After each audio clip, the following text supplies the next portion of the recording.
There have been considerable protests today. And they don't have any belief in law or justice or right and wrong. How everyone is calling for a peaceful transition. Lenin said, we must speak in a language which brings hate and derision towards those with whom we disagree. Thousands of people are in the streets tonight, pretty spontaneously. He was sucker punched, his clothes torn off his back. The strategy is to create chaos.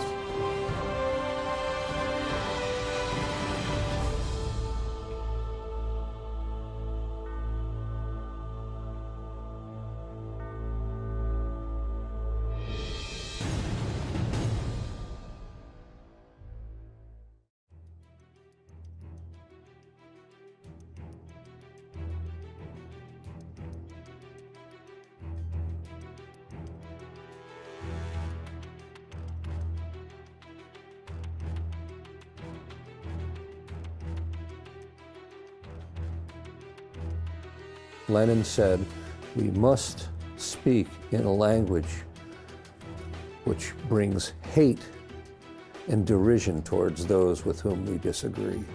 The ultimate goal of those people is to usurp power. I mean, when you think about, everybody knows the term useful idiots. You demonize the opposition. You make Donald Trump, he's even worse. And so that's where they came up with racism, sexism, xenophobia, all these things. Why do you think the reaction to President Trump has been so absolutely over the top? Why do they just seem to be so obsessed with bringing him down? Well, for one thing, he's very sure of himself. And unlike previous squishy Republican presidents, Donald Trump doesn't back down. Like, he digs in for a fight, and he's not, he doesn't let anybody walk all over him. After they were told this couldn't happen, he couldn't win, Hillary was going to win in a landslide, they had kind of a nervous breakdown. They became unhinged. The mainstream media tells us that these riots and acts of violence are completely unorganized, defined as spontaneous in nature. But is that really the truth?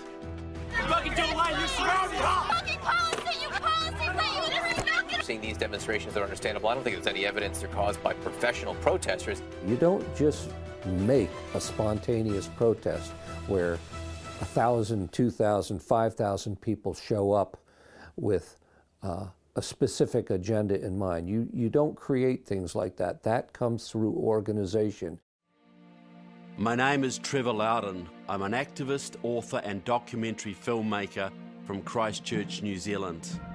I have dedicated my life to researching radicals and terrorists. These people are threatening your freedom. Why does that matter to me? Because if your country goes down, so does mine. The unrest on your streets poses a much deeper threat than many Americans realize. As part of my research, I spoke to investigative journalist James O'Keefe. And what we found was this nexus of activity where these operatives would tell us how they would hire mentally ill people to go out and disrupt these protests. We have mentally ill people that we pay to do shit. Make no mistake. These Trump people, they would go into these protests and they would try to induce violence, get a response.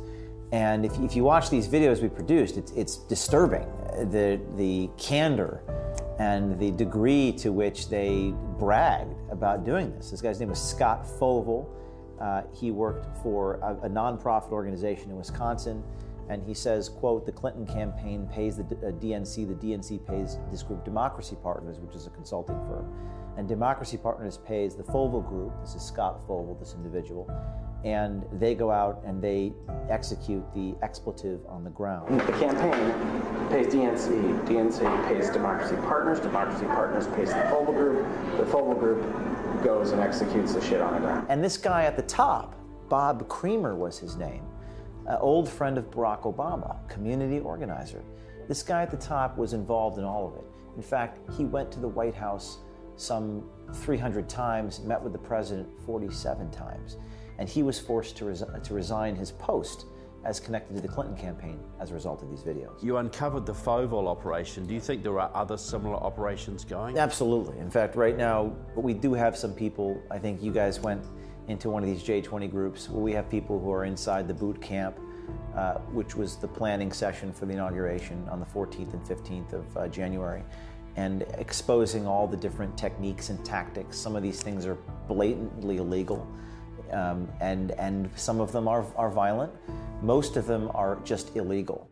I assembled a team to go undercover, penetrating the secretive underworld of a socialist group known appropriately as Disrupt J20. After weeks of exchanging emails, my team were finally given the invitation to attend the big meeting. We were surprised to find the location was the basement of St. Stephen's Episcopal Church just outside of Washington, D.C. Here is just a portion of what we uncovered. On the 18th, our first big action is planned. This is going to be a experience party at Mike Pence's house. We've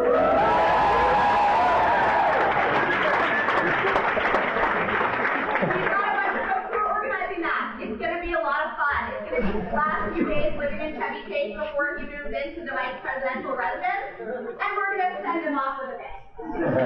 Early in the morning, we're going to be doing blockades.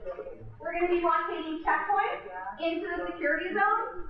We're also going to be blockading roads and other modes of transit into the city. We're going to do everything we can to try to stop people from being able to access the operation. We overheard them talking about trying to disrupt a train on the railroad tracks, setting down chains. I mean, definitely immoral, illegal, maybe even terroristic activities. We need to basically make this a non-peaceful transition at the absolute cost. And so how are you guys planning to disrupt them throughout the day? Starting with everything from checkpoint blockades to traffic blockades. The plan is to make the entire inauguration a total clusterfuck. I find there's a lot of coordination between Disrupt J20 and some of the other groups. They're in fact, one of the ladies that worked for Bob Creamer is intimately involved with Disrupt J20. Lauren Windsor was her name.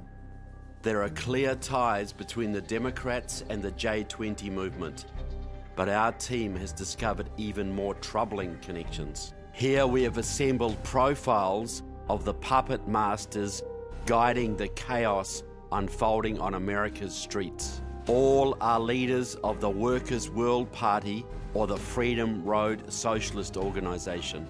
Workers' World followed the theories of communist dictators Joseph Stalin and Mao Zedong.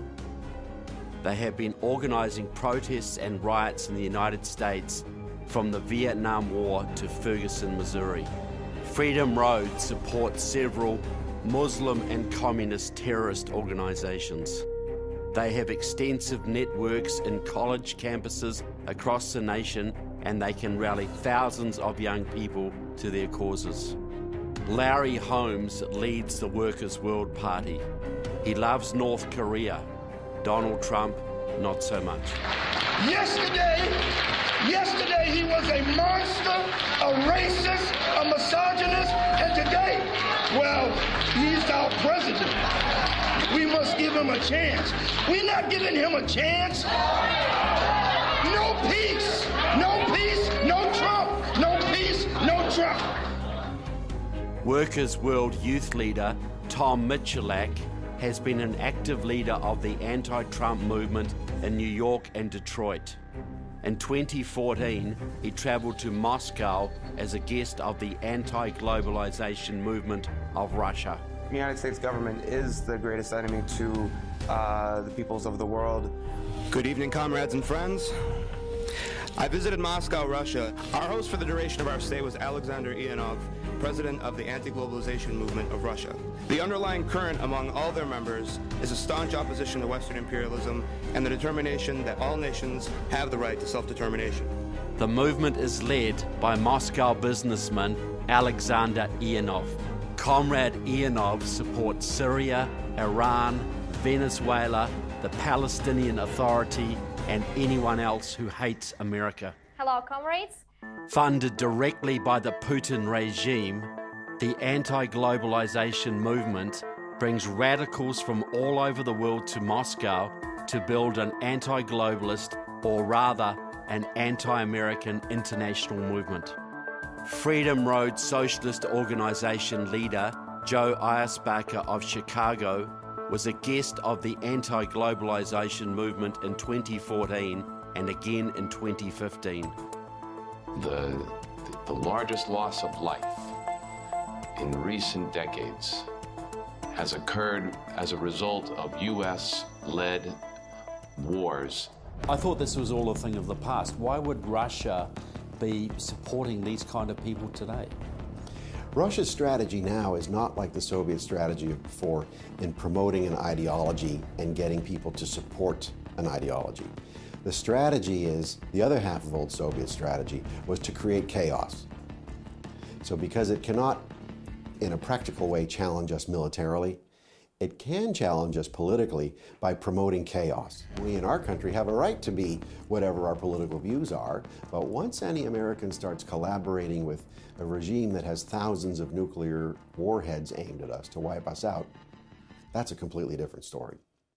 In March 2016, Joe Eierspacher helped organize the student radicals who violently shut down a huge Trump rally in Chicago.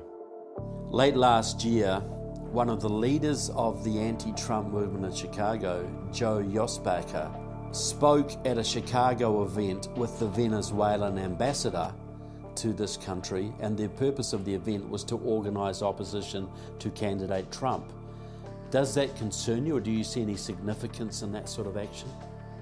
Well, this is kind of where you're wondering, where is somebody just expressing their constitutional right to dissent or to protest, which is protected, even if we don't always like it, and where do you draw the line? And one of the places where I would draw the line is, when is somebody stretching from legitimate dissent to active collusion with a foreign government? And in the Eierspacher case that you mentioned, that's stepping over the line. If you're working with a foreign ambassador of a regime that is known to be funding extremist radical activity around the world, then that has crossed the line from legitimate dissent to foreign subversion. Minnesota Freedom Road leader Mick Kelly led the coalition to shut down Trump and the RNC. He is a big fan of Palestinian airline hijacker Laila Khaled and has worked closely with the terrorist Muslim Brotherhood front group Council on American Islamic Relations. In September 2010, the homes of Mick Kelly and his comrade Joe Eierspacher were raided by the FBI. Now, on September 24th, 2010, the FBI raided homes in Chicago and Minneapolis of peace activists and labor organizers, all as part of a nationwide terrorism investigation. 23 subpoenas were issued for activists to appear at a grand jury in Chicago. And investigators reportedly were examining possible material support to Colombian and Palestinian groups designated as terrorist organizations by the U.S. government. We faced 18 months in prison for contempt of court. And in addition, the charge of providing material support to foreign terrorist organizations carries a minimum of 15 years in prison for each charge. More than 6 years later, the Obama Justice Department has yet to bring any charges. Meanwhile, Workers' World Party youth leaders are working to mobilize thousands of young people into the streets.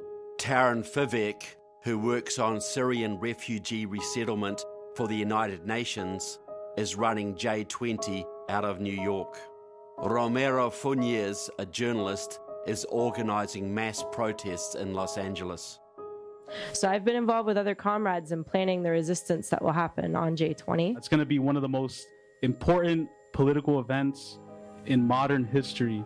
We've positioned ourselves as the revolutionary socialist contingent that's going to be present in DC. This is a global day of action. I want to just quickly list some of the cities where there are actions taking place. As we mentioned, DC and LA, New York, of course, Rochester, Oakland, St. Petersburg, Florida, Atlanta, Savannah, Georgia, Chicago, Illinois, New Orleans, Boston, Baltimore, Ann Arbor, Michigan, Detroit, Charlotte, Durham, Raleigh, Buffalo, Cleveland, Portland, Philly, Huntington. We refuse to be governed by such a racist, sexist monster. But it doesn't really matter to us either if they can go ahead and say we can't drop anybody off at metro stations, or they can pretend all that they want, that they can have control over the masses when they finally get into the streets. But as we all know, we're going to get there no matter what. We're going to be out there in force. We're going to be sending a really strong message to the rest of the world. Every protest movement, every revolution needs to get their message out to the world. Workers' World Party member Caleb Maupin is reaching millions of Americans daily through his positions with Iran's Press TV and Moscow's Russia Today. There's a young man in America called Caleb Maupin, a member of the Workers' World Party, an extreme radical. U.S. society, born in racism, slavery, and the slaughter of the indigenous people, is now entering a deep political and economic crisis. Who's been working as a correspondent for Press TV and now Russia Today, RT, going around these anti-Trump rallies, reporting on them, reporting on the division in American society. Trump, he did win according to the U.S. Constitution, so you're saying you're protesting against the American democratic system, right? So did Hitler. That doesn't mean we have to accept the way this, as it is. We need to fight back against this fascist system. Why do you think he'd be doing that? Well, look at what he's doing and what he's working for. He's coming from a hardcore Marxist-Leninist fringe group that supports the North Korean regime, working as a paid agent for the Iranian government's propaganda machine, and then moving over as a paid agent to Vladimir Putin's propaganda machine. So when you're looking at this from a case of ideology, it doesn't make sense.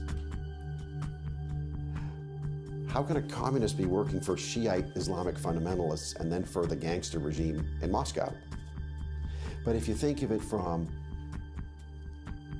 what is the underlying agenda, which is the common purpose is to destroy America, it makes perfect sense. This is the person that I know personally, again, not that I'm a friend, but I encountered him on a number of occasions. You know who this man is? He's a Republican. He's not actually Russian. He goes to these things and tries to video people and makes these edited videos to make it look like all communists are stupid. So that's what he does. We're so just listening to his you should know who he ideas. is. Yeah. Thank Listen, you. but Yeah, more. thank you. Okay, thank you. So that should tell you volume about the ideology and the direction of Russia Today, which is very much anti-capitalist, anti-American, but actually there's a better word, subversive. That's what they're trying to do. Subvert our system. That's their goal. Senior Workers' World leader Teresa Gutierrez is very clear on where the anti-Trump movement is really intended to lead. Comrades, I ask you today, is our decisive link the struggle against Donald Trump? Let this conference answer that question today, throughout the day, and in the streets on January the 20th. And I finally, comrades, I believe with all my heart and soul that this is the party that will lead the revolution to take the White House down, that will make the United States of America a socialist country. The young people in this room will see it. The young people in this room will build it. So all power to the youth, all power to the revolution. Black Lives Matter. Sí se puede. How can a new president or a new government get on top of this problem, get on top of these radical elements? Well, on Inauguration Day, Donald Trump is going to take the oath to defend the Constitution against all enemies, foreign and domestic. That's the law. All enemies, foreign and domestic.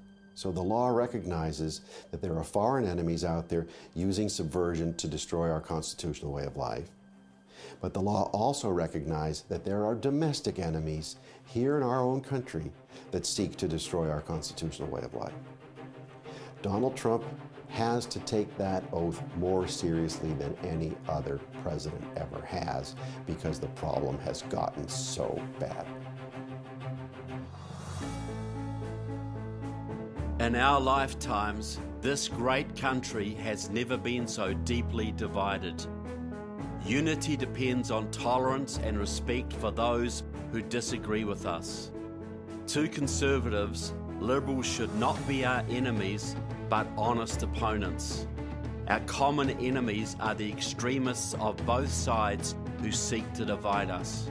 150 years ago, America fought a bloody civil war to better implement the principles of liberty and justice for all. Should we ever again allow our divisions, no matter how deep, to be settled through hatred and violence? Is it not time for people of goodwill, Republican, Democrat, Independent and Libertarian, to unite once again to reform that perfect union?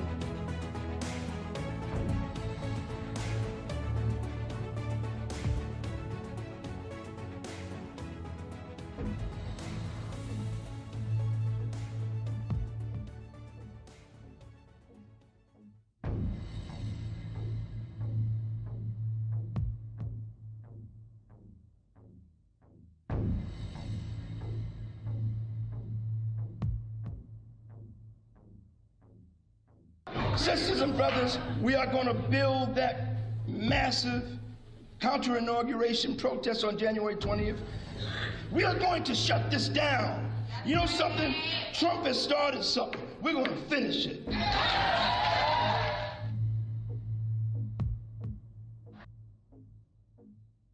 You want to find a presidential election that's kind of similar?